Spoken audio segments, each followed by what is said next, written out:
RCB నిలిచింది. తప్పక గెలవాల్సిన మ్యాచ్లో ఆర్సీబీ 60 రన్స్ తేడాతో పంజాబ్ కింగ్స్పై గెలిచింది. ఐపీఎల్ సీజన్ 17లో వరుసగా 4 విజయాన్ని సొంతం చేసుకుంది. అసలు పంజాబ్ కింగ్స్ బ్యాటింగ్ చేస్తున్న సమయంలో పంజాబ్ ఈజీగా గెలుస్తుందనిపించింది. 10.1 ఓవర్లోనే పంజాబ్ స్కోర్ 120 ఉండగా మ్యాచ్ చివరికి వచ్చేసరికి 181కి ఆల్అవుట్ అయింది. పంజాబ్ బ్యాటింగ్లో రిలీ రాసో 27 బాల్లో 61, శశాంక్ సింగ్ 19 బాల్స్లో 37 రన్స్ చేశారు. ఆర్సీబీ బౌలర్స్లో స్వప్నిల్ సింగ్ 2 వికెట్లు, సిరాజ్ 3 వికెట్లు, లోకే ఫెర్గ్యూసన్ 2 వికెట్లు, కరణ్ శర్మ 2 వికెట్లు పడగొట్టారు. అంతకుముందు టాస్ ఓడి బ్యాటింగ్ చేసిన ఆర్సీబీ 7 వికెట్ల నష్టానికి 241 రన్స్ చేసింది.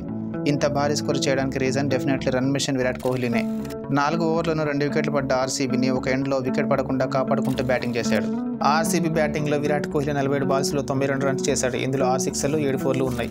రజత్ పటీదార్ 23 బాల్స్లో 55, క్యామెరూన్ గ్రీన్ 27 బాల్స్లో 46, చివర్లో దినేష్ కార్తిక్ 7 బాల్స్లో 18 రన్స్ చేశారు. ఈ మ్యాచ్లో పంజాబ్ ఫీల్డర్స్ 5 క్యాచ్ను డ్రాప్ చేశారు. క్యాచెస్ విన్ మ్యాచెస్ అని ఊరికి అనలేదు.